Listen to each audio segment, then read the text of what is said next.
Warga Pemulutan Ogan Ilir yang jadi korban pembacokan berharap pelaku dihukum yang setimpal.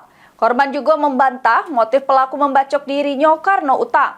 Pasalnya, upah jasa alat berat sudah dibayar korban.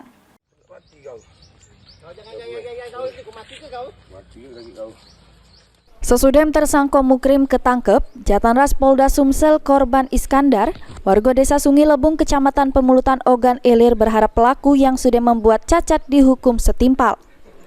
Korban pun mengapresiasi serta ngucap terima kasih pada anggota unit 4 Jatanras Polda Sumsel yang sudah berhasil menangkap pelaku yang sudah mengeresah ke warga Sungi Lebung. Terkait motif sampai pelaku membacok dibantah oleh korban. Karena bukan masalah utang namun terkait jasa alat berat. Namun jasa tersebut sudah dibayar lunas 3 hari sesudah gawean yang dilakukan pelaku selesai. Untuk hukuman itu setimpal perbuatan dia berencana dan menganiaya dan merusak tubuh saya seumur hidup.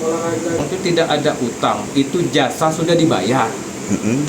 Kalau utang ke utang itu duit ke duit. Ini dia kerja jasa sebanyak 1 jam, 2 jam katanya tidak apa-apa, 1 jam gratis. Nah 800 berarti kan? Ya kita sudah bayar, keterangannya cak tadi lah. Tidak berubah. Nah jadi itu demi Allah, demi Rasul sudah. Uang sebanyak 800 itu lunas. Akibat ulah pelaku, korban sampai ini tidak bisa beraktivitas pecak biasa. Terlebih lagi tangan korban divonis cacat oleh dokter. Mulyadi, PAL TV.